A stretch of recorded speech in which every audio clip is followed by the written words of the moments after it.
हुन्छ परमेश्वरलाई धन्यवाद होस् र आज फेरि म यशोवा न्यू लाइफ काठमाडौँको तर्फबाट तपाईँको बिचमा लाइभमा आएको छु र परमेश्वरलाई धन्यवाद दिन चाहन्छु र यो मैले एउटा परमेश्वरको वचन बोल्ने अवसर परमेश्वरले मलाई दिनुभएको निम्ति म उहाँलाई धन्यवाद दिन चाहन्छु र विशेष गरेर यशोवा न्यू लाइफ काठमाडौँका हाम्रो सिनियर पास्टर डेभिड पावल अनि त्यहाँका इन्टायर टिमलाई म धन्यवाद दिन चाहन्छु।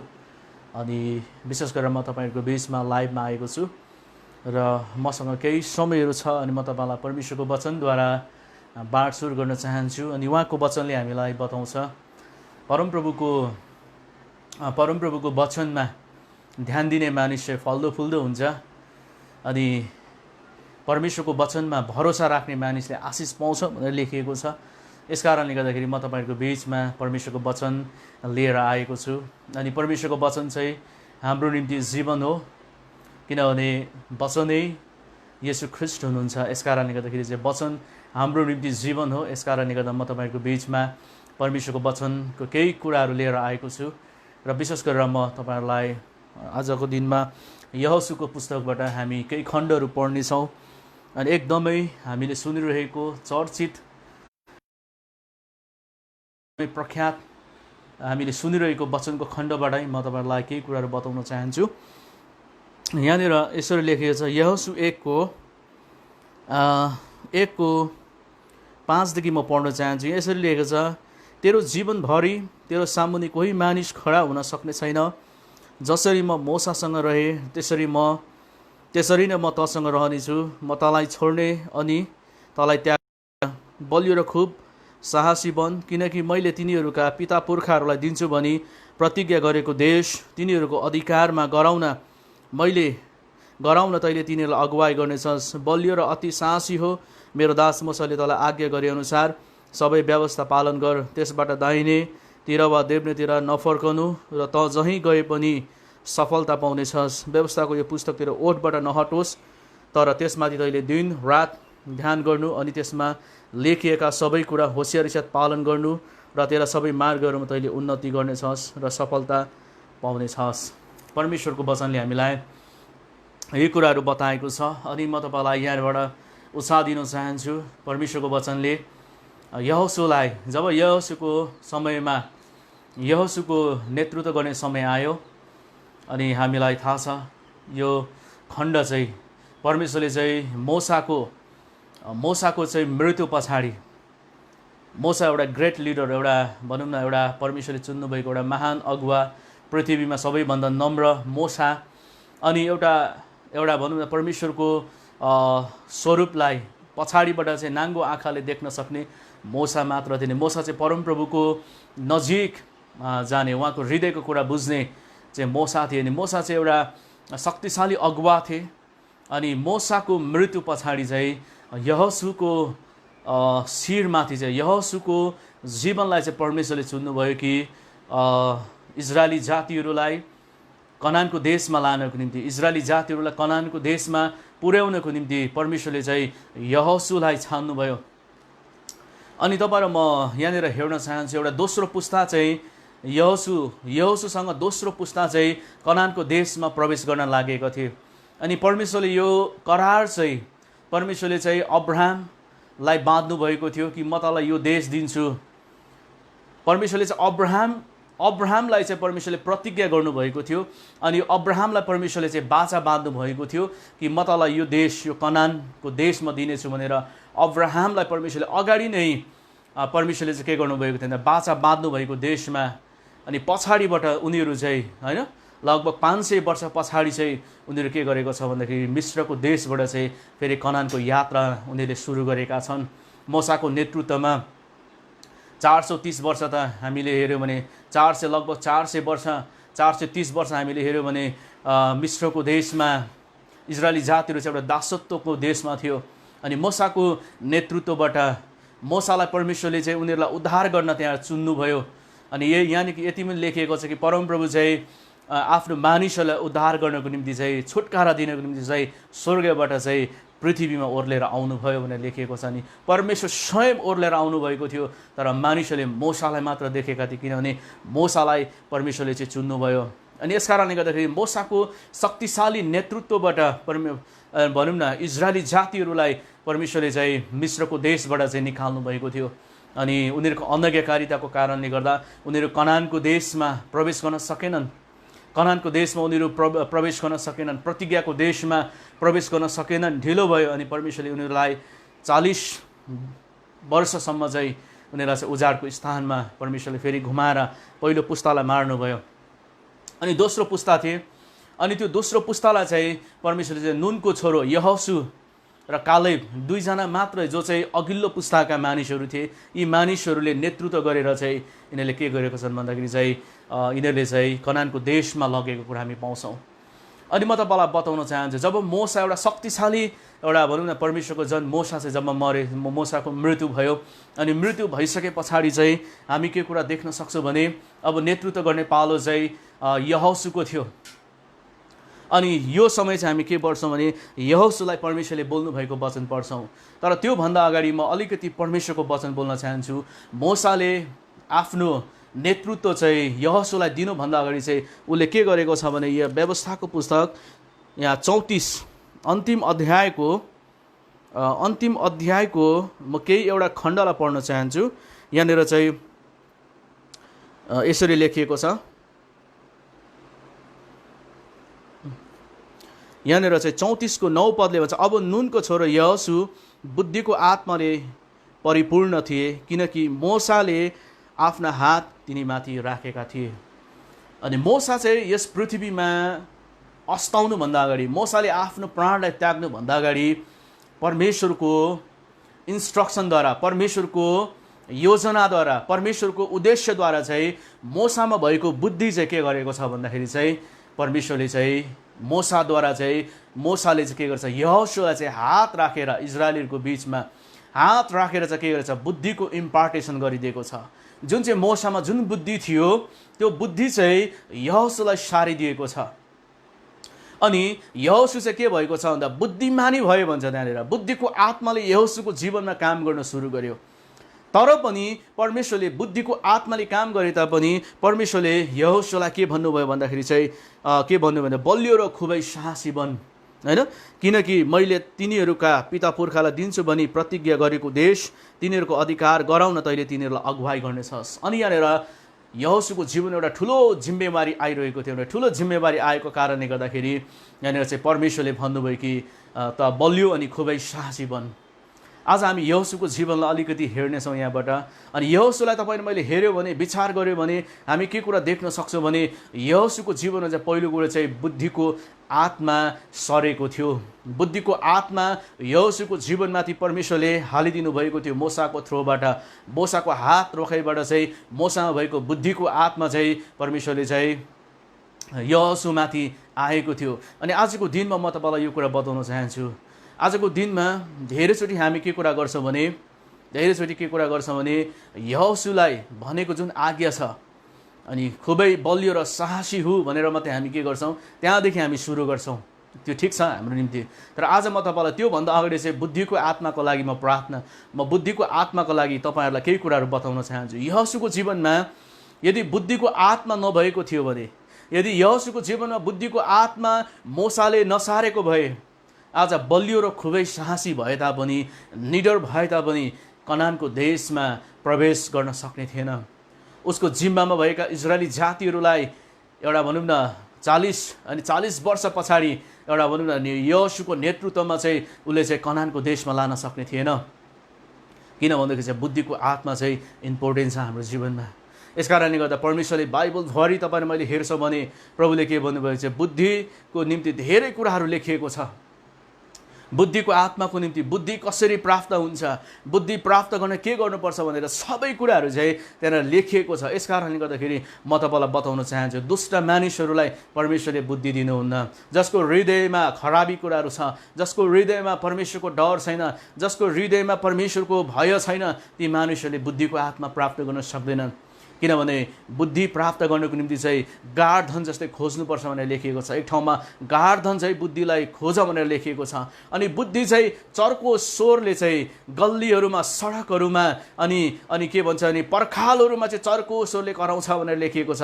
तर निर्बुद्धिहरूले सुन्दैन, निर्बुद्धिहरूले त्यो कुरालाई बुझ्दैन। बुद्धिले चेतावनी दिन्छ, बुद्धिले चाहिँ के गर्छ, मार्गदर्शन गर्छ। बुद्धिले चाहिँ के गर्छ भने भन्दाखेरि चाहिँ बाटोहरूमा कराउँछ भनेर लेखिएको छ। तर बुद्धिको हृदय प्राप्त गर्नु चाहिँ आज के छ भन्दाखेरि खाँचो छ मण्डलीहरूलाई। आजको दिनमा म यो पुस्तालाई, यो जेनेरेसनलाई यो कुरा बताउन चाहन्छु। आज धेरैचोटि हाम्रो जीवनमा हामीले बुद्धिको निम्ति प्रार्थना गर्नुपर्छ, बुद्धिको आत्माको निम्ति प्रार्थना गर्नुपर्छ। अनि मैले अस्तिको शनिबार हाम्रै चर्चमा पनि मैले प्रचार गर्दै थिएँ बुद्धिको विषयमा। अनि माग्छौँ भने हामी चाहिँ बुद्धिको आत्माको लागि प्रार्थना गर्नुपर्छ। परमप्रभुले हामीलाई बुद्धि दिनुभएका होस् भनेर प्रार्थना गर्छु। याकुब 1:5 अनुसार यदि कसैलाई बुद्धिको अभाव छ भने नझर्किकन दिनुहुने पितासँग त्यसले मागोस् अनि त्यसलाई त्यो दिनेछ भनेर लेखिएको छ। अनि बुद्धि चाहिँ किन इम्पोर्टेन्ट छ भन्दाखेरि चाहिँ अब म तपाईँलाई यो कुरा बताउन चाहन्छु। किनभने बुद्धिले चाहिँ के गर्छ भन्दाखेरि चाहिँ जहिले पनि अगुवाई गर्छ, मार्ग निर्देशन गर्छ। जहिले पनि बुद्धिले के गर्छ भन्दाखेरि चाहिँ परमेश्वरको विचार हो बुद्धि भनेको चाहिँ, परमेश्वरको विचार हो बुद्धि भनेको चाहिँ। यदि परमेश्वरबाट आएको बुद्धिलाई हामी इन्कार गर्छौँ भने हामी डाइरेक्ट हामी प्रभु यीशुलाई, परमेश्वरलाई र पवित्र आत्मालाई हामी के गर्छौँ भन्दाखेरि चाहिँ हामी इन्कार गर्छौँ। किन भन्दाखेरि चाहिँ बुद्धिको आत्मा चाहिँ त्यस्तो हो जसले चाहिँ बुद्धिलाई इन्कार गर्छ, परमेश्वरले चाहिँ त्यसलाई इन्कार गर्नुहुन्छ। किन भन्दाखेरि चाहिँ बुद्धि चाहिँ परमेश्वरको विचार हो, परमेश्वरको विचार भएको कारणले गर्दाखेरि चाहिँ आज हामीलाई परमेश्वरले बुद्धि दिनुहुन्छ, तर निर्बुद्धिहरूले बुद्धि प्राप्त गर्न सक्दैनन्। यस कारणले गर्दा यहोशूमाथि चाहिँ परमेश्वरको बुद्धिको आत्मा परमेश्वरले दिनुभएको थियो। अनि यहोशूको जीवनमाथि चाहिँ बुद्धिको आत्मा ओर्लेर आयो। अनि आज म तपाईँलाई यो कुरा बताउन चाहन्छु। बाइबलमा लेखिएको छ निर्बुद्धि स्त्रीले चाहिँ आफ्नै हातले आफ्नो घरलाई भत्काउँछ भनेर लेखिएको छ, तर बुद्धिमान स्त्रीले चाहिँ आफ्नो घर चाहिँ बनाउँछ भनेर लेखिएको छ। अनि आजको दिनमा म तपाईँलाई भन्न चाहन्छु त्यो स्त्री चाहिँ स्त्री मात्र होइन, त्यो स्त्री चाहिँ मण्डली हो, त्यो स्त्री चाहिँ आज लिडरसिप हो। त्यो स्त्री चाहिँ को भन्दाखेरि चाहिँ परमेश्वरलाई विश्वास गर्ने मानिसहरू हुन्। आज परमेश्वरले तपाईँ र मलाई के दिनुभएको छ, तपाईँ र मलाई ठुलो जिम्मेवारी दिनुभएको छ। तपाईँ र मैले घरलाई तपाईँ र मैले डोर्याउँदैछौँ, तपाईँ र मैले केलाई डोर्याउँदैछौँ, हुनसक्छ हामीले मण्डलीलाई डोर्याउँदैछौँ, हुनसक्छ हामीले हाम्रो परिवारलाई नेतृत्व गरिरहेका छौँ। तर आज तपाईँ र म बुद्धिको आत्मा छैन भने आज तपाईँ र मेरो जीवन, तपाईँ र मेरो परिवार के हुनसक्छ भन्दाखेरि चाहिँ टुट्न सक्छ, परिवार चाहिँ फुट्न सक्छ, परिवार चाहिँ भनौँ समस्या र सङ्कष्टमा पर्न सक्छ। यस कारणले गर्दा परमेश्वरको वचनले तपाईँ र मलाई यो कुरा बताउँछ कि यहोशूको जीवनमाथि चाहिँ बुद्धिको आत्मा आउन खाँचो थियो। अनि म तपाईँलाई यो कुरा बताउन चाहन्छु बुद्धि चाहिँ इम्पोर्टेन्ट छ। यस कारणले गर्दा पाउलले चाहिँ पहिलो कोरिन्थी 12 अध्यायमा 8देखि तपाईँ र मैले 12सम्म हेऱ्यो भने त्यहाँ 9वटा पवित्र आत्माको वरदानहरू हामी देख्छौँ त्यहाँनिर। अनि पाउलले चाहिँ क्रमशः लेख्दाखेरि चाहिँ सबैभन्दा पहिला चाहिँ बुद्धिको वचनको वरदान, अनि दोस्रोमा चाहिँ ज्ञानको वचनको वरदान, अनि रोग निको पार्ने वरदान, आश्चर्य कर्म गर्ने वरदान, विश्वासको वरदान, अनि त्यस पछाडि चाहिँ अरू वरदानहरू लेखेको छ। 9वटा वरदान साह्रै शक्तिशाली छ। 9वटा वरदान परमेश्वरले हरेकलाई एकलाई दिनुभएको छ। तर परमेश्वरले पावलले लेख्दाखेरि चाहिँ अनि सबैभन्दा फर्स्ट कुरा लेख्दाखेरि चाहिँ पवित्र आत्माको 9वटा वरदान मध्येमा चाहिँ पहिलो नम्बर चाहिँ बुद्धिको वरदानलाई दिएको छ, दोस्रो चाहिँ ज्ञानको वचनको वरदानलाई दिएको छ। अनि आज मण्डली, आज हाम्रो जीवनमा चाहिँ यदि बुद्धिको आत्मा, बुद्धिको वरदान यदि छैन भने आज तपाईँ र मैले हाम्रो आफ्नै हातले हाम्रो मिनिस्ट्रीलाई, हाम्रो सेवाकाईलाई, हाम्रो परिवारलाई, हाम्रो चर्चलाई हामी भत्काउन सक्छौँ। किन भन्दाखेरि चाहिँ यदि विजडम छैन भने, बुद्धि छैन भने आज हामीले के गर्नुपर्छ भने परमप्रभुसँग हामीले माग्नुपर्छ, परमेश्वरसँग हामीले के गर्नुपर्छ, प्रार्थनाद्वारा हामीले माग्नुपर्छ। परमप्रभुको भय चाहिँ बुद्धिको सुरुवात हो। परमप्रभुको भय मान्नु ज्ञानको सुरुवात हो। परमप्रभुको डरबाट चाहिँ बुद्धिको कुराहरू निस्किन्छ। अनि कतिजना मानिसहरूले बुद्धिको प्रार्थना गर्दछन्, बुद्धिको लागि प्रार्थना गर्छन्, तर बुद्धि आउँदैन। जबसम्म हाम्रो हृदयमा परमप्रभुको निम्ति भय आउँदैन, जबसम्म परमप्रभुको भय हाम्रो हृदयभित्र आउँदैन, तबसम्म हामी परमेश्वरको बुद्धि प्राप्त गर्न सक्दैनौँ। किन भन्दाखेरि हाम्रो जीवनमा यदि बुद्धि चाहिँ त्यो हो जो चाहिँ हाम्रो मुखबाट निस्किएको शब्दहरू, हाम्रो मुखबाट निस्किएको वचनहरू हो। यदि कोही मानिस परमेश्वरको डर राख्दैन, परमेश्वरको भय मान्दैन भने हामी के पर्छ, जे पाए त्यही बोली पठाउँछौँ। हुने कुरा पनि बोली पठाउँछौँ, नहुने कुरा पनि बोली पठाउँछौँ, अरूको विरुद्धमा पनि उठिहाल्छौँ, अरूको विद्रोह पनि गरिहाल्छौँ, अनि खराब हुने कुराहरू, नष्ट हुने कुराहरू पनि हामी बोलिहाल्छौँ। किन भन्दा हामीमा परमेश्वरको भय छैन, होइन? जसको कारणले गर्दाखेरि चाहिँ हामी जे कुराहरू जे पाते बोली पठाउँछौँ। तर परमेश्वरको वचनले भन्छ बुद्धिमान मानिसले चाहिँ के गर्छ भन्दाखेरि चाहिँ पहिलो कुरा चाहिँ जब बोल्दाखेरि चाहिँ के गर्छ भन्दाखेरि चाहिँ परमेश्वरको वचन, परमेश्वरको योजना, परमेश्वरको उद्देश्यलाई उसले के गर्छ भने बोल्न सुरु गर्दछ। अनि म तपाईँलाई बताउन चाहन्छु, बुद्धिको आत्माले चाहिँ जहिले पनि निर्माण गर्छ, भत्काउँदैन। त्यसले चाहिँ निर्माण गर्छ, त्यसले चाहिँ बनाउँछ। त्यसले चाहिँ के गर्छ भन्दाखेरि चाहिँ बनाउँछ। किनभने परमेश्वरले चाहिँ के गर्नुभएको छ, बुद्धिको आत्माले चाहिँ बनाउँदछ, घर बनाउँदछ, मिनिस्ट्री बनाउँदछ, सेवकाई बनाउँदछ। परमेश्वरको ठिक योजना र उद्देश्यलाई बुझ्दछ बुद्धिको आत्माले। यदि बुद्धिको आत्मा यदि कसैसँग छ, बुद्धिको वरदान यदि कसैसँग छ भने परमेश्वरले के चाहँदै हुनुहुन्छ भन्ने कुरा त्यो व्यक्तिले बुझ्न सक्दछ, त्यो व्यक्तिले जान्न सक्दछ। यस कारणले गर्दाखेरि चाहिँ आज हामीमा चाहिँ बुद्धिको आत्मा र बुद्धिको वरदान हुन खाँचो छ, र बुद्धिको वरदान हामीले माग्नुपर्छ परमेश्वरलाई। यदि बुद्धिको वरदान तपाईँ र मैले माग्यौँ भने परमेश्वरले हामीलाई अवश्य पनि बुद्धिको वरदान दिनुहुनेछ। तर जब हामी बुद्धिको वरदान माग्नुभन्दा अगाडि चाहिँ हामीले मूल्य चुकाउनु पर्ने हुन्छ। हामीले परमप्रभुको भयलाई खोज्नुपर्ने हुन्छ। यदि तपाईँ मेरो हृदयमा भय आउँदैन भने, परमेश्वरको भय आएको छैन भने बुद्धिको आत्माले हाम्रो जीवनमा काम गर्दैन। परमप्रभुको भय जसै आउन सुरु गर्छ अनि बुद्धिको आत्माले हाम्रो जीवनमा काम गर्न सुरु गर्दछ। यस कारणले गर्दाखेरि मण्डली आजको दिनमा म तपाईँलाई बताउन चाहन्छु नि कतिजना मानिसहरू चाहिँ के गर्छन्, अब चाहिँ यहोशू जेनेरेसन हो, निश्चय पनि यहोशू जेनेरेसन हो। यो समयमा हामी चाहिँ खुबै बलियो हुनुपर्छ, साहसी हुनुपर्छ। तर यदि बुद्धिको आत्मा यदि तपाईँ र मसँग छैन भने, तपाईँ र मैले खुबै बलियो र साहसी भए तापनि हामी अर्को बाटोतिर लाग्छौँ। हामी धेरैचोटि परमेश्वरको इच्छाको विरोध गरी पठाउँछ। हाम्रो साहस, हाम्रो बल, हाम्रो सामर्थ्य चाहिँ परमेश्वरको कामलाई भत्काउनतिर लगाउँछौँ। परमेश्वरको विरुद्धमा खडा हुन सुरु गर्छौँ, परमेश्वरको वचनको विरोध गर्न सुरु गर्छौँ, परमेश्वरको मानिसहरू, अभिषिक्त जनहरूको विरोध गर्न सुरु गर्छौँ। किन भन्दाखेरि अब साहस मात्रै छ हामीसँग, बल मात्रै छ भित्रबाट, होइन? एकदम परमेश्वरले भन्नुभएको छ दाहिने र देब्रेतिर नलाग। बल पाएर हामीले के गर्छौँ भने हामी बुद्धिको आत्मा हुँदैन, हामी कहाँ गइरहेको छौँ भन्ने कुरा हामीलाई थाहा हुँदैन। अनि यस कारणले गर्दाखेरि परमेश्वरको वचनले भन्छ हामीलाई कि बुद्धि चाहिँ इम्पोर्टेन्ट छ हाम्रो निम्ति, र बुद्धिको आत्माको लागि हामीले प्रार्थना गर्नुपर्छ। अनि पावलले पनि यही कुरा पहिलो कोरिन्थी 3 अध्यायमा लेख्छ कि म चाहिँ एउटा निपुण कारिगर जस्तै, एउटा घर बनाउने बुद्धिमान एउटा नाइके जस्तो मैले चाहिँ के गरेको छु, येशू ख्रिस्टमा चाहिँ मैले मण्डलीको जग बसालेको छु भन्छ उसले। यस कारणले गर्दाखेरि चाहिँ आजको दिनमा बुद्धिले चाहिँ के गर्छ भन्दा निर्माण गर्छ। आजको दिनमा हाम्रो जीवनमा चाहिँ निर्माणको प्रोसेसहरू लिएर आउँदछ।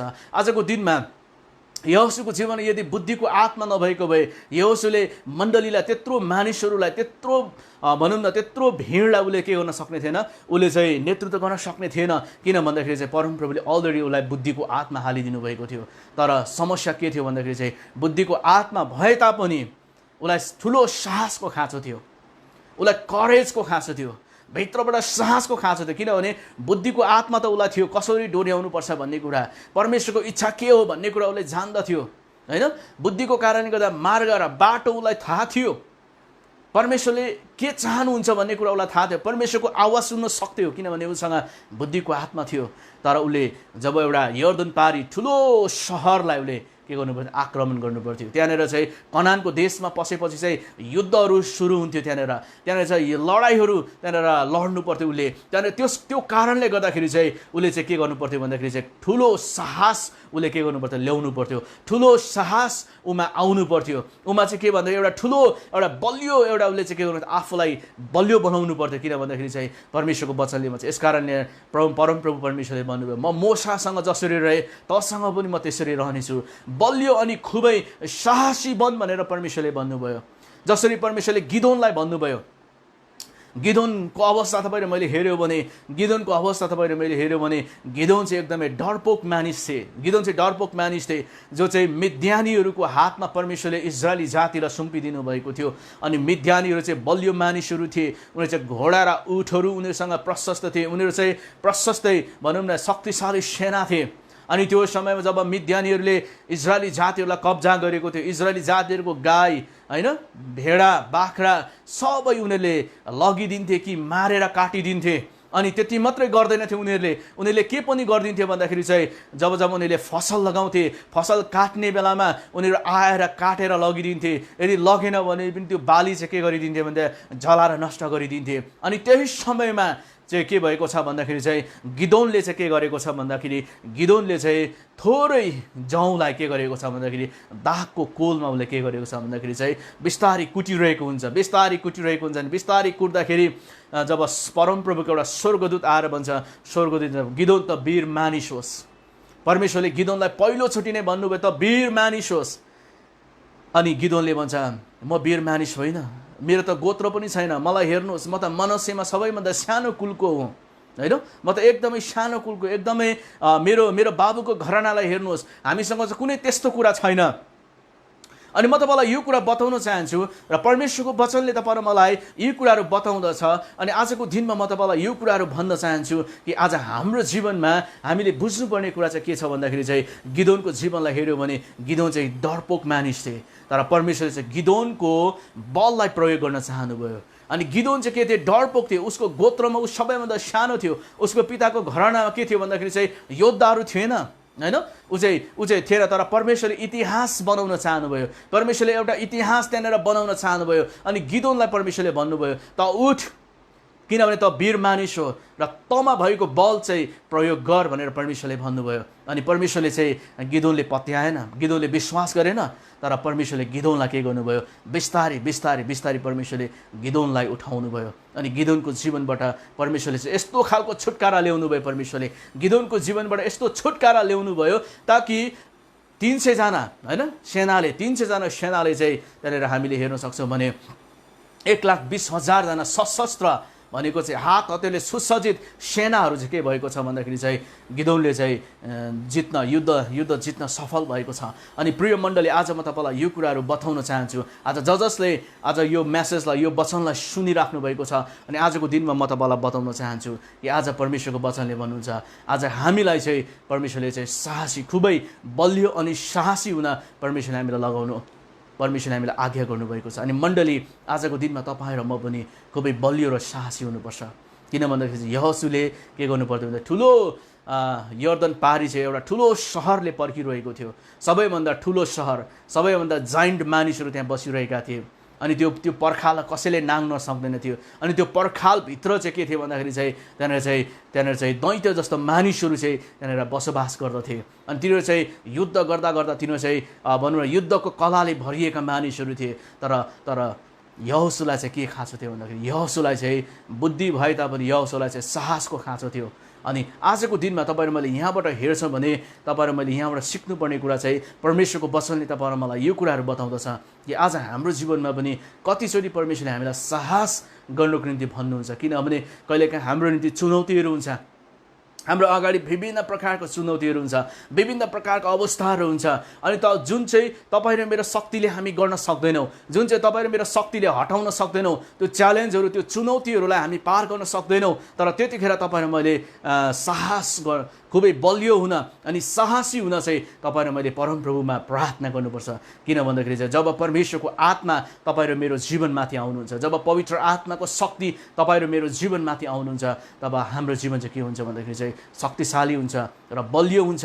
अनि परमेश्वरको वचनले हामीलाई यी कुराहरू बताउँछ। अनि 6ले भन्छ बलियो र खुबै साहसी बन, किनकि मैले तिनीहरूका पिता पुर्खालाई दिन्छु भनी प्रतिज्ञा गरेको देश तिनीहरूको अधिकारमा गराउन तैँले तिनीहरूलाई अगुवाई गर्नेछस्। बलियो र अति साहसी हो, मेरो दास मूसाले तँलाई आज्ञा गरेका सबै व्यवस्था पालन गर, त्यसबाट दाहिनेतिर वा देब्रेतिर नफर्कनु र त जहीँ गए तापनि सफलता पाउनेछस्। यहाँ परमेश्वरको वचनले भन्छ बलियो अनि अति नै साहसी हो, बलियो अनि अति नै साहसी हो भनेर परमेश्वरको वचनले तपाईँ र मलाई बताएको छ। अनि आजको दिनमा परमेश्वरको वचनले हामीलाई यो कुरा बताउनुहुन्छ। म तपाईँलाई बताउन चाहन्छु। अनि हाम्रो बल चाहिँ हाम्रो मानवीय बल होइन, हामीलाई चाहिँ पवित्र आत्माले बल दिनुहुनेछ। किनभने उहाँ चाहिँ शक्तिको आत्मा। तपाईँले भित्र तपाईँ यदि बलियो हुनुहुन्न भने, यदि तपाईँ भित्र तपाईँले साहस यदि तपाईँमा छैन भने तपाईँ अगाडि बढ्न सक्नुहुन्न। तपाईँलाई शैतानले रोक्छ, शैतानले हिर्काउँछ, शैतानले हिट गर्छ, तपाईँको जीवनभित्र तपाईँलाई डर पैदा गर्छ, तपाईँभित्र त्यसले त्रास र आतङ्क तपाईँलाई मचाउँछ। अनि आजको दिनमा म तपाईँलाई यो कुरा बताउन चाहन्छु, जब जब तपाईँ परमेश्वरको वचनमा जब तपाईँ अगाडि बढ्नुहुन्छ अनि शैतानले चाहिँ तपाईँलाई आतङ्कित बनाउने कोसिस गर्छ। अनि शैतानको काम चाहिँ के हो भन्दाखेरि चाहिँ आतङ्कित बनाउने हो। त्यसले जब आतङ्क बनाउँछ तब मान्छेको हृदयभित्र के आउँछ, एउटा डर आउँछ, जसको कारणले गर्दा हामी अगाडि बढ्न सक्दैनौँ, अगाडि बढ्न त्यसले रोक्छ हामीलाई। यस कारणले गर्दाखेरि चाहिँ आज म तपाईँलाई यो कुरा भन्न चाहन्छु। तपाईँहरू मैले हेऱ्यो भने होइन, हिजो लेबनानमा तपाईँले मैले हेऱ्यो भने एउटा शक्तिशाली एउटा बम विस्फोट भएको छ। अनि त्यो तपाईँहरू मैले हेऱ्यो भने त्यो कसको काम भन्दा टेरोरिस्टहरूको काम हो त्यो। अनि टेरोरिस्टले के गर्छ भन्दाखेरि चाहिँ आतङ्ककारीहरूले, आतङ्कवादीहरूले के गर्छ भन्दाखेरि चाहिँ मान्छेको जीवनमा खौफ, डर पैदा गर्छ अनि आतङ्क मचाउँदछ। अनि म तपाईँलाई यो कुरा बताउन चाहन्छु, जब टेरोरिस्टहरूले के गर्छ भन्दाखेरि किन मानिसहरूलाई त्यस्तो क्रूर तरिकाले मार्छ, किन मान्छेलाई लाइभ होइन घाँटी काटेर किन मार्छ, किन गोली हानेको कुराहरू देखाउँछ, किन भन्दा त्यो कुराले चाहिँ मानिसहरूको जीवनमा एउटा डर पैदा गर्छ, खौफ पैदा गर्छ, एउटा भनौँ आतङ्क एउटा सिर्जना गर्छ। अनि मानिसहरू के गर्छ, अगाडि बढ्न सक्दैन उनीहरूको खिलाफमा, उनीहरूको विरुद्धमा, उनीहरूको अगाडि उनीहरूको विरुद्धमा खडा हुन सक्दैन।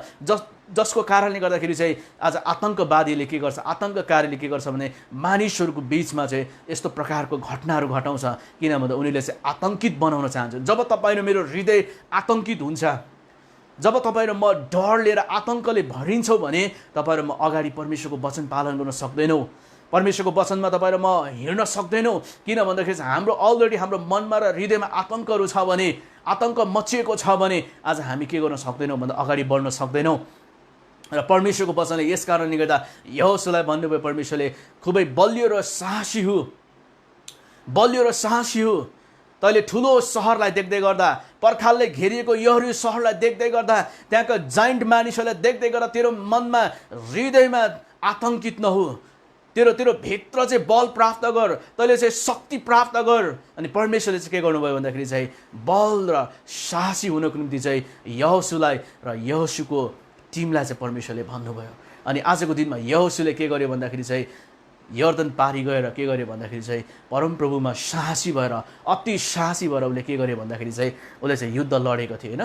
अनि म तपाईँलाई बताउन चाहन्छु, मोसाको नेतृत्वमा कहिलेकाहीँ मोसा के थियो, मोसा एउटा इजरायली जातिहरूको एउटा अगुवा भएको कारणले गर्दा एउटा लिडरसिप मुनि हुर्किरहेको थियो। लिडरसिप मुनि रहेर उसले धेरै युद्धहरू जितेका थिए। यहोशूले मोसाको नेतृत्वमा हुर्केर उसले के गरेको थियो, ठुलो युद्धहरू जितेका थिए, ठुलो घटनाहरूले देखेका थिए, ठुलो कुराहरूले देखेका थिए। परमेश्वरले 40 वर्षभरि कसरी काम गर्नुभयो भन्ने कुरा मोसाको नजिक रहेर एउटा यहोशूले वाच गरिरहेको थियो, यहोशूले हेरिरहेका थिए। अनि यहोशूलाई थाहा थियो कतिवटा कुराहरू। अनि यस कारणले गर्दाखेरि चाहिँ कहिलेकाहीँ हाम्रो जीवनमा के हुन्छ भने कहिलेकाहीँ हाम्रो प्रमुख लिडर्सहरूले कतिवटा भारहरू उठाइदिँदा हामीलाई के पर्छ, हलुका हुन्छ होइन। कसैको अन्डरमा, कसैको लिडरसिपमा हामीलाई काम गर्दाखेरि के हुन्छ, हलुका हुन्छ हामीलाई। किन भन्दाखेरि जब प्रेसर आउँछ, जब चर्चमा कुनै समस्या आउँछ, कुनै पनि प्रकारको विपत्ति र समस्याहरू आउँछ, अनि त्यहाँको सिनियर पास्टरलाई, त्यहाँको प्रमुख अगुवालाई के हुन्छ भने सबैभन्दा बढी बोझ पर्छ। अनि कहिलेकाहीँ अरूको बोझ एउटा लिडर्सको मुनि हुर्कन हिँड्न हामीलाई के लाग्छ भन्दा इजी लाग्छ, सजिलो हुन्छ। किन भन्दा हामी माथि कोही छ अनि कसैले त्यो बोझहरू उठाइरहेको छ, हामीलाई लाग्छ त्यो कुरा, अनि हामी हिँड्न इजी हुन्छ हामीलाई। तर जब लिडर्स मोसाको मृत्यु भयो, यहोशूमाथि त्यो जिम्मेवारी आयो। अनि यहोशूमाथि आउँदाखेरि चाहिँ उसले के गरेको थियो भन्दा त्यो कुरालाई थाम्नको निम्ति के गरेको थियो भन्दाखेरि उसलाई चाहिँ साहसको आत्मा, एउटा परमप्रभुको भनौँ न शक्ति, एउटा बलियो र एउटा अति साहसी हुन खाँचो थियो। किन भन्दाखेरि चाहिँ अब सम्पूर्ण भार चाहिँ उमाथि परेको थियो। किन भन्दाखेरि अब जे पनि हुन्छ यहोशूले डिसिजन गर्नु पर्थ्यो, अब जे पनि हुन्छ यहोशूले खडा हुनु पर्थ्यो। यदि इजरायली जातिले विद्रोह गरेको खण्डमा पनि यहोशू परमप्रभुको सामुने खडा हुनु पर्थ्यो, परमेश्वरलाई पुकारा गर्नु पर्थ्यो, परमप्रभुलाई प्रार्थना गर्नु पर्थ्यो। अब उसले मेजर डिसिजनहरू उसले गर्नु पर्थ्यो होइन। अब युद्ध कसरी लड्ने परमेश्वरलाई सोधेर, परमेश्वरको योजना थाहा पाएर यहोशूले के गर्नु पर्थ्यो, नेतृत्व गर्नु पर्थ्यो। अनि यो कुरा चाहिँ के छैन, कम छैन। मेरो प्रिय मण्डलीहरू, आजको दिनमा म तपाईँलाई बताउन चाहन्छु, कहिलेकाहीँ हामीलाई अरूको नेतृत्व मुनि काम गरेर हिँड्न सजिलो लाग्छ। किन भन्दाखेरि हामीले त्यो भारहरू उठाउनु पर्दैन। किन भन्दाखेरि चाहिँ इजी लाग्छ हामीलाई, तर जब कुनै ठुलो गरौँ भारी हाम्रो जीवनमा आउँछ त्यतिखेर हामीलाई गाह्रो पर्छ।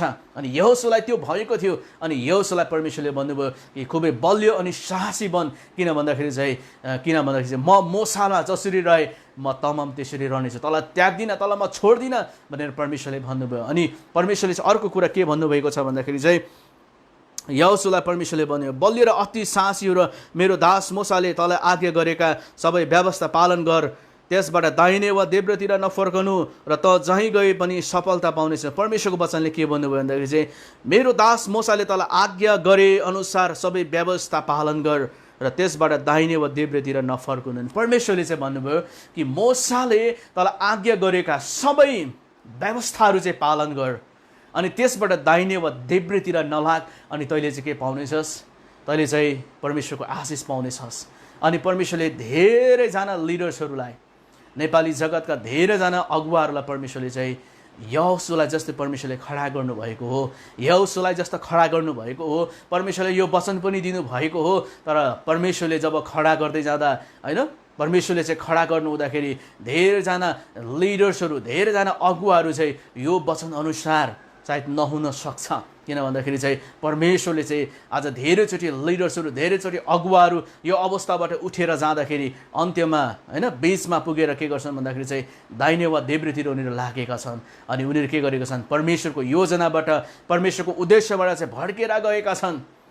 अनि मैले यो वचन मलाई परमेश्वरले यो जो बिहानी दिनुभयो, अघि बिहान परमेश्वरले दिनुभयो, किन भन्दाखेरि चाहिँ परमेश्वरले चाहिँ धेरै अगुवाहरूलाई चाहिँ यो वचन अनुसार खडा गर्नुभएको नेपाली जगतमा।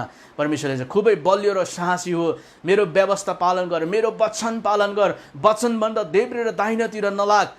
अनि परमेश्वरले उनीहरूलाई उन्नति गर्नुभएको हो, खडा गर्नुभएको हो। तर धेरैजनाको सेवकाई आज मिनिस्ट्रीहरू हराएर गएको छन्, धेरैजनाको सेवकाईहरू नाम मात्र भएको छन्, धेरैजनाको सेवकाईहरू पतन भएर गएका छन्। किन भन्दाखेरि चाहिँ परमेश्वरले जुन आज्ञा परमेश्वरले दिनुभएको थियो, परमेश्वरले जुन चाहिँ वचन अनुसार उनीहरूलाई प्रतिज्ञा गर्नुभएको थियो, त्यो उनीहरूले सुरुमा पालन गरे। तर जब बीच भागमा आइसके पछाडि उनी देब्रे र दाहिनेतिर लागे। परमेश्वरको योजनाभन्दा देब्रे र दाहिनेतिर जब मण्डली लाग्दछ, हामीले दिशा भेटाउन सक्दैनौँ।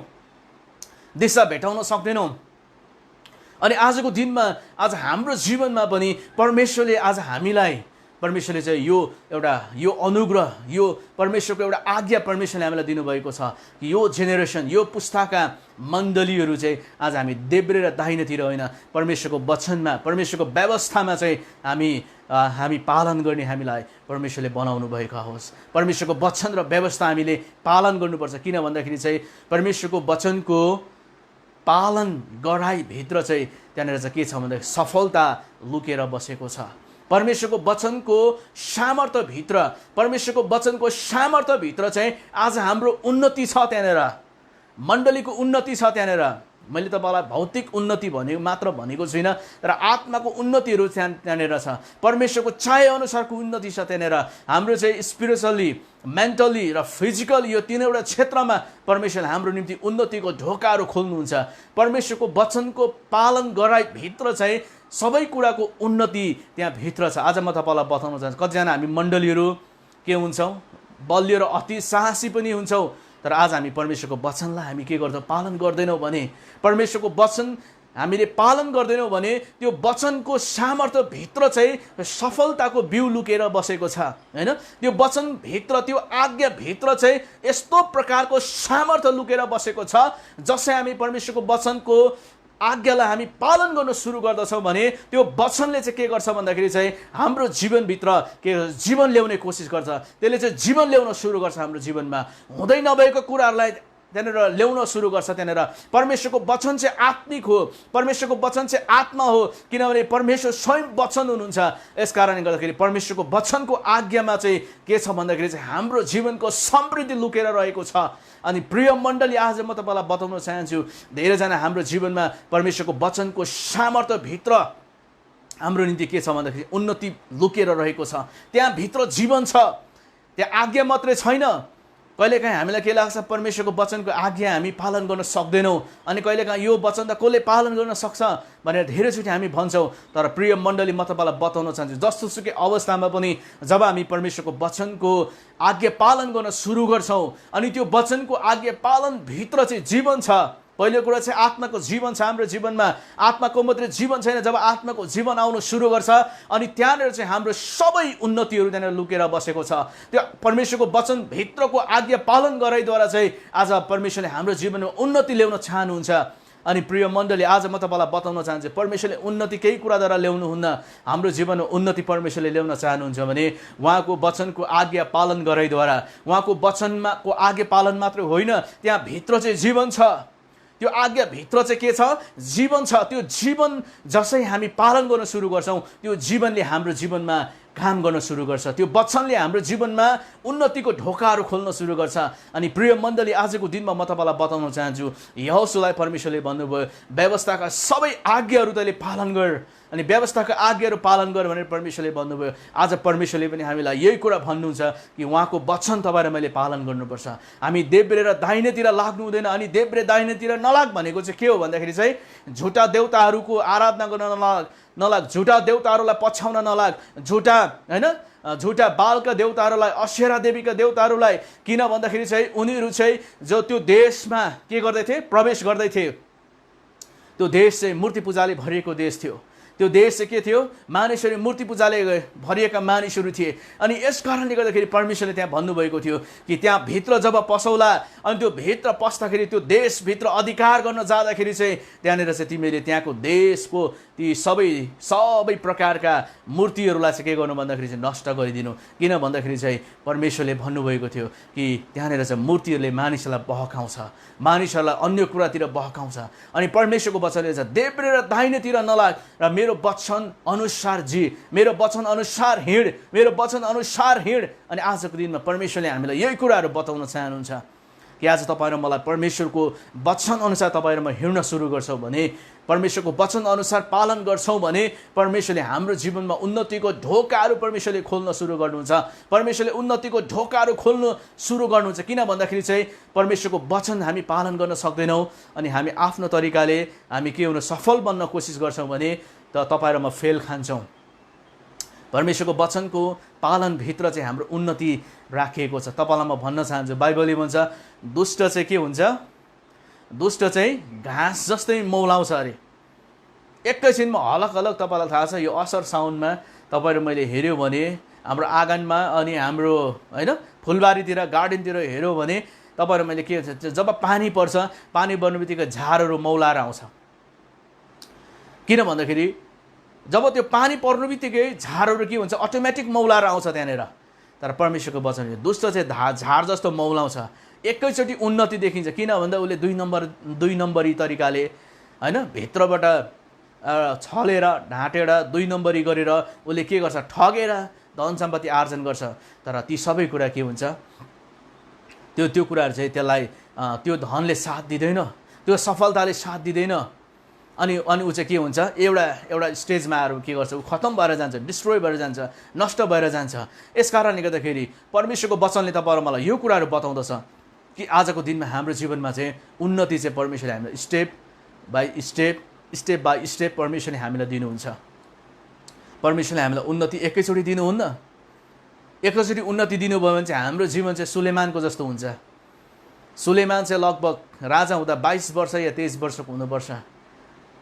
सुलेमानको जीवनमा तपाईँले मैले हेऱ्यो भने सुलेमान चाहिँ दाउदको जस्तो सुलेमानले कठिनाइ भोग्नु परेन। किन भन्दाखेरि चाहिँ दाउद अलरेडी के थियो भन्दाखेरि राजा अभिषेक भएर पनि गोठालो भएर जिउनु पर्यो। साउलले मार्न खेदायो उसलाई होइन। ऊ चाहिँ भनौँ न धेरै उजाड स्थानमा भौतारेर जिउनु पर्यो अनि अन्तिममा राजा अभिषेक भयो। तर सुलेमान त्यो थिएन, किन राजदरबारमा जन्मिएको थियो। राजदरबारमा जन्मिएको कारणले गर्दाखेरि दुःखहरू होइन विभिन्न प्रकारको कुराहरू उसलाई थाहा थिएन। तर उसले के गर्यो? राजदरबारमा होला उसले युद्धको कौशलताहरू सिकेको थियो, उसले बुद्धि र क्षमताहरू सिकेका थिए, बोल्ने कौशलताहरू सिकेका थिए, मानिसहरूसँग डिल गर्ने तरिकाहरू सिकेका थिए होइन। तर पनि म तपाईँलाई बताउन चाहन्छु, सुलेमानलाई परमेश्वरले एकैचोटि के दिनुभयो? बुद्धि र ज्ञान दिनुभएको कारणले गर्दा सुलेमान के भयो भन्दा धनी भए। सुलेमान के भयो भन्दाखेरि प्रख्यात भए। सुलेमान के भयो भन्दाखेरि चाहिँ उसको ख्याति चाहिँ संसारभरि फैलियो। अनि अन्तिममा के भयो? सुलेमान चाहिँ मूर्ति पूजा गरेर मर्नु पर्यो। किन भन्दाखेरि चाहिँ सुलेमानले चाहिँ आफ्नो भनौँ न बाउको विरासत, बाउको सिंहासन चाहिँ विरासतमा पायो उसले होइन। एउटा भनौँ न परमेश्वरले उसलाई दिनुभयो। अनि यस कारणले गर्दा ऊ चाहिँ एउटा त्यो प्रोसेसमा भएर गएको थिएन। अनि ऊ चाहिँ के भयो, अन्तिममा उसको जीवन चाहिँ के भएको छ भन्दाखेरि चाहिँ मूर्ति पूजा गरेर ऊ चाहिँ पतन हुनु पर्यो। अनि आजको दिनमा म तपाईँलाई यो कुरा बताउन चाहन्छु। अनि कतिचोटि हामी परमेश्वरको वचनमा उठ्न चाहन्छौँ, सफलता प्राप्त गर्न चाहन्छौँ, परमेश्वरको वचनमा हामी हिँड्न चाहन्छौँ, हामी परमेश्वरको वचन अनुसार फल फलाउन चाहन्छौँ। तर आजको दिनमा परमेश्वरको वचनले हामीलाई यो कुरा बताउँछ। अनि परमेश्वरले हामीलाई चाहिँ प्रोसेसमा भएर लानुहुन्छ, परमेश्वरको वचन अनुसार हामीलाई प्रोसेसमा भएर लानुहुन्छ। यदि हामी प्रोसेसमा भएर गएनौँ भने हामी के हुन्छ भने हामी नष्ट हुन्छौँ। हामी के हुन्छ भन्दाखेरि चाहिँ हामी आफ्नै घमण्डको कारण पतन हुन सक्छौँ। हामी आफ्नै कारणले गर्दा के हुन सक्छौँ भन्दा हाम्रो पतन हुनसक्छ। हाम्रो मात्र होइन, हामीले अगुवाई गर्दै गरेको मण्डली र परिवारको पनि के हुनसक्छ, पतन हुनसक्छ। यस कारणले गर्दाखेरि परमेश्वरले चाहिँ तपाईँ र मलाई जहिले पनि लाँदाखेरि चाहिँ परमेश्वरले हामीलाई स्टेप बाई स्टेप परमेश्वरले लानुहुन्छ। यस कारणले गर्दाखेरि परमेश्वरको वचनले यहाँनिर हामीलाई यो कुराहरू बताउँछन्। यहोशूलाई परमेश्वरले यो कुरा भन्नुभयो कि बलियो र खुबै साहसी बन, अनि तैँले के गर, व्यवस्थामा के गर, मनन गर, व्यवस्थालाई के गर भन्दाखेरि पालन गर, अनि तैँले उन्नति गर्नेछस् भनेर परमेश्वरले भन्नुभयो। अनि अर्को कुरा 8ले भन्छ, व्यवस्थाको यो पुस्तकतिर ओठबाट नहटोस्, तर त्यसमाथि तैँले दिनरात ध्यान गर्नु, अनि त्यसमा लेखिएका सबै कुरा होसियारी साथ पालन गर्नु, र तेरा सबै मार्गहरूमा तैँले उन्नति गर्नेछस् र सफलता पाउनेछस्। र परमेश्वरको वचनले भन्नुभयो तैँले व्यवस्थाको यो पुस्तकतिर ओठबाट नहटोस्। परमेश्वरको वचनले यहोशूलाई भन्नुभयो तेरो ओठबाट चाहिँ व्यवस्थाको पुस्तक नहटोस्। भन्नुको मतलब तैँले बेफाइदाको कुरा नगर्नु होइन। तेरो विरुद्धमा को उठ्छन्, कुन कुल उठे त्यतातिर नलाग्नु, उनीहरूलाई नराम्रो कुरा भन्नतिर नलाग्नु। किन भन्दा परमेश्वरको वचनले भन्छ तेरो व्यवस्थाको पुस्तकतिर ओठबाट नहटोस्। भन्नुको मतलब चाहिँ के भन्दाखेरि व्यवस्था अनुसार मानिसहरूको न्याय गर्नु, व्यवस्था अनुसार जिउनु, व्यवस्था परमेश्वरको वचनले के कुरा भन्छ त्यो वचन अनुसार चाहिँ जिउनु। अनि परमेश्वरको वचनले भन्छ आजको दिनमा हाम्रो जीवनमा हामीले यो कुरालाई विचार गर्नुपर्छ कि आज व्यवस्थाको पुस्तकतिर ओठबाट नहटोस् भनेर परमेश्वरले भन्नुभएको छ। अनि आज हाम्रो जीवनबाट हाम्रो मुख र हाम्रो ओठमा हेऱ्यौँ भने कति समयसम्म हामी परमेश्वरको वचनको चर्चा गर्छौँ, कति समयसम्म हामी परमेश्वरको वचनको चर्चा गर्छौँ। हामी केही समयसम्म चर्चा गर्छौँ, तर हामी अन्य कुरातिर लागिहाल्छौँ होइन। अन्य कुरातिर हामी के गर्छौँ, लागिहाल्छौँ। र परमेश्वरको वचनले भन्न चाहेको कुरा परमेश्वरकै वचन मात्र हामीले बोल्नु, परमेश्वरकै वचन मात्र चर्चा गर्नु भनेको होइन। र विभिन्न कुराहरू हुन्छ त्यहाँनिर। हामीले हाम्रो परिवारमा मानिसहरूसँग बात गर्नुपर्ने हुन्छ, छिमेकीसँग बोल्नुपर्ने हुन्छ, परमेश्वरका कुराहरू होइन, चर्चसँग मण्डलीसँग बातचित गर्नुपर्ने हुन्छ, विभिन्न प्रकारको कुराहरू हुन्छ। तर परमेश्वरको वचनभन्दा बाहिर हामीले कुरा गर्नु हुँदैन। भन्नुको मतलब दुष्टताको कुराहरू होइन, दुष्टताको कुराहरू हाम्रो जीवनबाट हटाउनुपर्छ। परमेश्वरको वचनदेखि बाहिरको कुराहरू गर्नु हुँदैन। भन्नुको मतलब परमेश्वरको वचनको चर्चा गर्नु, परमेश्वरको वचनको तिमीहरूको मुखबाट नहटोस् भन्नुको मतलब चाहिँ परमेश्वरको वचनलाई ठेस लाग्ने कुराहरू, परमेश्वरको वचनको विरुद्धको कुराहरू हाम्रो मुखबाट उच्चारण हुन नदिनु। अनि म तपाईँलाई यो कुरा बताउन चाहन्छु, परमेश्वरको वचनले हुन्छ दिन अनि रात तैँले परमेश्वरको वचन र व्यवस्थामा मनन गर्नु। दिन अनि रात परमेश्वरले भन्नुभयो हामीलाई। दिन अनि रात भनेपछि जबसम्म हामी ओछ्यानमा विश्राम गर्दैनौँ तबसम्म हामीले परमेश्वरको वचन हामीले चर्चा गर्नुपर्छ। परमेश्वरको वचनको हामीले के गर्नुपर्छ भन्दाखेरि चाहिँ हाम्रो मनमा, हाम्रो हृदयमा परमेश्वरको वचनलाई हामीले के गर्नुपर्छ, त्यसलाई चाहिँ हामीले मेडिटेट गर्नुपर्छ, मेडिटेसन गर्नुपर्छ, त्यसलाई चाहिँ ध्यान गर्नुपर्छ। परमेश्वरको वचन हाम्रो मनमा, हाम्रो हृदयमा हामीले ल्याउनुपर्छ। किन भन्दाखेरि चाहिँ परमेश्वरको वचनले मात्र हाम्रो जीवनमा के गर्छ, विजय र भिक्ट्री लिएर आउँदछ। अनि म तपाईँलाई यो कुरा बताउन चाहन्छु, परमेश्वरको वचन चाहिँ येशू हुनुहुन्छ स्वयं। परमेश्वरको वचन चाहिँ स्वयं येशू हुनुभएको कारणले गर्दा जब हामी वचनलाई मनन गर्न सुरु गर्छ, वचनलाई पालन गर्न सुरु गर्छ, त्यहाँ जीवन आउन सुरु गर्छ। वचनलाई जब हामी मुखबाट बोल्न सुरु गर्छौँ त्यो चाहिँ परमेश्वरको वचनको तरवार हुन सुरु गर्छ। परमेश्वरको वचन अनुसार हामी जब बोल्न सुरु गर्छौँ त्यहाँ परमेश्वरको वचन अनुसार मानिसको जीवनमा त्यहाँ कामहरू हुन सुरु गर्छ। मानिसको जीवनमा चाहिँ काट्ने र छाट्ने कुराहरू हुनसक्छ, त्यहाँ चाहिँ विभिन्न प्रकारको कुराहरू हुन्छ। यस कारणले गर्दाखेरि परमेश्वरको वचन चाहिँ आज हाम्रो जीवनमा इम्पोर्टेन्ट छ। अनि प्रिय मण्डली आजको दिनमा म तपाईँलाई यो कुराहरू बताउन चाहन्छु कि आज जसले सुन्दै हुनुहुन्छ कि आज हामी परमेश्वरको वचनको चर्चा गरौँ, परमेश्वरको वचनको हामीले के गरौँ भन्दा चर्चा गरौँ। परमेश्वरले व्यवस्थाको पुस्तक 6 अध्यायमा परमेश्वरले भन्नुभयो तिमीहरूको नानीलाई, तिमीहरूको परिवारलाई चाहिँ के गर भन्दाखेरि चाहिँ परमेश्वरको वचनको चर्चा गर भनेर आमा बाबुलाई भन्नुभयो। किन भन्दाखेरि आमा बाबुलाई भन्नुभयो परमेश्वरको वचन सिकाऊ, व्यवस्था सिकाऊ भनेर परमेश्वरले भन्नुभयो। हिँड्दा सिकाऊ, उठ्दा सिकाऊ, बस्दा सिकाऊ, अनि ढल्केर होइन बस्दा सिकाऊ भनेर परमेश्वरले भन्नुभयो। त्यहाँनिर हिँड्दा उठ्दा बस्दा अनि ढल्केर सुत्दा परमेश्वरको वचनको चर्चा गर भनेर परमेश्वरले भन्नुभयो। किन भन्दाखेरि चाहिँ परमेश्वरको वचनभित्र नै हाम्रो उन्नति लुकेर रहेको छ। अनि आजको दिनमा म तपाईँलाई बताउन चाहन्छु र परमेश्वरको वचन अनुसार हाम्रो जीवनलाई हामीले पहिलो कुरा बनाउनुपर्छ। परमेश्वरको वचनसँग मेल खाने कुरा हाम्रो जीवन, हाम्रो लाइफस्टाइल हामीले बनाउनुपर्छ। परमेश्वरको वचन हामीले बोल्दैन त्यहाँ काम हुँदैन, परमेश्वरको वचन भन्दैमा त्यहाँ काम हुँदैन। किन भन्दाखेरि चाहिँ परमेश्वरको वचन चाहिँ पहिलो कुरा हाम्रो जीवनसँग मेल खानुपर्छ। परमेश्वरको वचन चाहिँ हाम्रो जीवनसँग मेल खानुपर्छ। प्रभु येशूको वचन चाहिँ हाम्रो जीवनको चरित्र र क्यारेक्टर बन्नुपर्छ। हाम्रो विश्वासमा त्यो कुरा देखा पर्नुपर्छ। हाम्रो जिउने शैलीमा त्यो कुरा देखा पर्नुपर्छ। होइन, हामी कसरी जीवन स्तर जिउन सुरु गर्छ परमेश्वरको वचन अनुसार। जब हामीले हाम्रो जीवन स्तरलाई हामीले जिउन सुरु गर्छौँ अनि परमेश्वरको वचन चाहिँ पावरफुल, परमेश्वरको वचन चाहिँ शक्तिशाली बन्छ। किन भन्दाखेरि चाहिँ परमेश्वरको वचन चाहिँ आज तपाईँ र म चाहिँ परमेश्वरको वचनको चरित्र, परमेश्वरको वचनको क्यारेक्टर, परमेश्वरको वचनको तपाईँ र मेरो जीवनमा चाहिँ यदि छैन भने, हाम्रो लाइफस्टाइल छैन भने, यदि आज तपाईँ परमेश्वरको वचन तपाईँ र मैले बोलेर मानिसको जीवन परिवर्तन हुँदैन। परमेश्वरको वचन किन परमेश्वरको वचन चाहिँ काम नलाग्ने भएको छ? किन परमेश्वरको वचन चाहिँ एउटा विधि जस्तो भएको छ? किन परमेश्वरको वचनले मानिसको जीवनमा आज काम गर्न सकेको छैन किन भन्दा पहिलो कुरा मान्छेको हृदयमा परमेश्वरको निम्ति उहाँको वचनको लागि स्थान छैन। मान्छेको हृदयमा परमेश्वरको वचनको लागि स्थान नभएको कारणले गर्दा, ठाउँ नभएको कारणले गर्दा, त्यहाँनिर चाहिँ कोठा नभएको कारणले गर्दा, बस्ने ठाउँ नभएको कारणले गर्दा परमेश्वरको वचनले हाम्रो जीवनमा काम गर्दैन। बाइबलले हामीले यो कुरा बताउँछ। अझै हितोपदेशको पुस्तकले हामीलाई यो कुरा बताउँछ, उहाँको वचनले हामीलाई बताउँछ कि परमेश्वरको वचनले भन्नुभएको यदि मैले चेतावनी दिँदा तिमीहरू फर्केनौ भने, यदि तिमीहरू मैले बोलाउँदा तिमीहरूले बोलेनौ भने, मैले आज्ञा गर्दा तिमीले पालन गरेनौ भने, तिमीलाई जब सङ्कष्ट पर्छ नि त्यतिखेर म हाँस्नेछु भनेर परमेश्वरको वचनले भन्नुभएको छ। हितोपदेश 1 अध्यायमा त्यो लेखिएको छ, 27, 28, 19 पदतिर लेखिएको छ कि परमेश्वरको वचनले भन्छ जब तिमीहरूलाई म बोलाउँदाखेरि, परमेश्वरको बुद्धिले बोलाउँदाखेरि, चेतावनी दिँदाखेरि हप्कीलाई पालन गरेनौ भने, जब तिमीहरू सङ्कष्टमा पर्नेछौ त्यतिखेर तिमीले पुकारा गर्नेछौ, म सुन्दिनँ, तिमीहरूको पुकारा म सुन्दिनँ किनभने म हाँस्नेछु भनेर त्यहाँ परमेश्वरको वचनले भन्नुभएको छ। अनि आजको दिनमा कहिलेकाहीँ हामी यसरी हेर्छौँ, परमेश्वर सिंहासनमा बस्ने परमेश्वर, पिताको दाहिने हातपट्टि बस्ने परमेश्वर चाहिँ बेग्लै, अनि बाइबलमा लेखिएको वचन चाहिँ के हो बेग्लै जस्तै गरी हामी पढ्छौँ।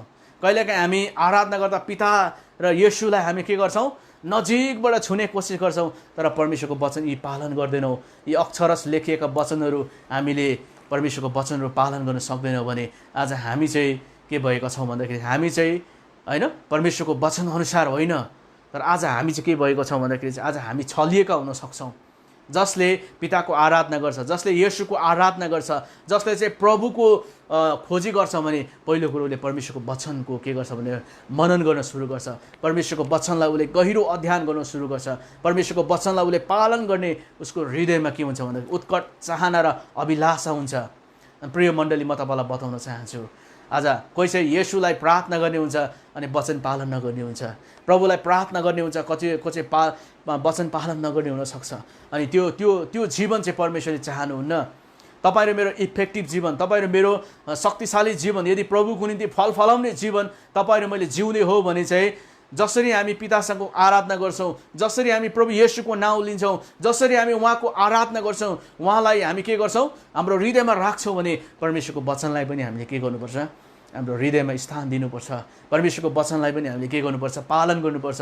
बाइबलले यो कुरा बताउँछ, फिलिपीको पत्रले हामीलाई बताउँछ जीवनको वचन दरिलो गरी पक्रिराख, म व्यर्थमा दौडिन, व्यर्थमा परिश्रम गरिन भनेर ख्रिस्टको दिनमा चाहिँ के गर्न सक त्यहाँ चाहिँ गौरव गर्न सक भनेर त्यहाँ चाहिँ लेखिएको छ। अनि प्रिय मण्डली, आज हामीले यहाँनिर यो कुराबाट बुझ्नुपर्ने कुरा चाहिँ के छ भन्दाखेरि चाहिँ आज परमेश्वरको वचन हाम्रो हृदयमा हामीले कति स्थान दिएको छौँ, परमेश्वरको वचन अनुसार हामीले कति जिउनेको निम्ति हामीले आफूलाई के गरेको छ प्रयत्न गरेका छौँ, परमेश्वरको वचन हाम्रो हृदयमा कति राखेका छौँ, हाम्रो जीवनको चरित्र र क्यारेक्टर भएको छैन भने हामी चाहिँ के भएका छौँ भन्दाखेरि सदुकी र फारिसी भन्दा हामी कम नहुन सक्छौँ।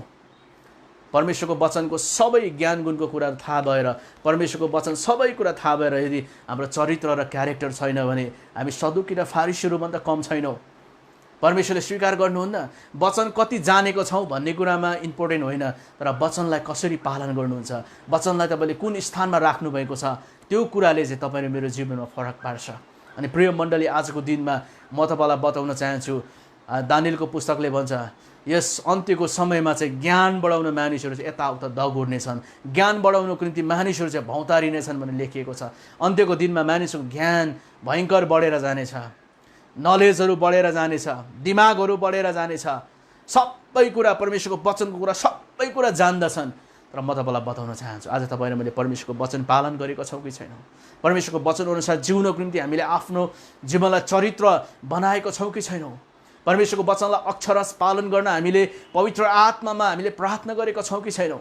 आज त्यो चाहिँ इम्पोर्टेन्ट कुरा छ हाम्रो जीवनमा। अनि आज म तपाईँलाई एउटै कुरा भन्न चाहन्छु, यदि तपाईँले सफलताको लागि प्रार्थना गर्दै हुनुहुन्छ, यदि प्रभु मेरो जीवनमा के हो, मेरो जीवनको बलआउट, मेरो जीवनको सफलता के हो, प्रभु म कसरी जिउनु पर्ने भनेर यदि तपाईँले प्रभुलाई सोध्दै हुनुहुन्छ भने तपाईँले परमेश्वरको वचनलाई पालन गर्न सुरु गर्नुहोस्, परमेश्वरको वचनको अध्ययन गर्न सुरु गर्नुहोस्। गहिरो अध्ययन गरेर, पवित्र आत्मामा गहिरो अध्ययन गरेर परमेश्वरको वचन तपाईँले आफ्नो जीवनमा ल्याउने कोसिस गर्नुहोस्, आफ्नो जीवनमा त्यसलाई स्थान दिनुहोस्। परमेश्वरको वचनलाई त्यसले के गर्नुहोस् भन्दाखेरि चाहिँ तपाईँ बनिन सुरु गर्नुहोस्, अथवा तपाईँ परमेश्वरको वचनलाई पालन गर्न सुरु गर्नुहोस्। किन भन्दाखेरि परमेश्वरले त्यहाँ राख्नुभएको छ। परमेश्वरको वचनको पालन गरेर भित्र हाम्रो मण्डलीको भिक्टोरियस लाइफ त्यहाँनिर छ।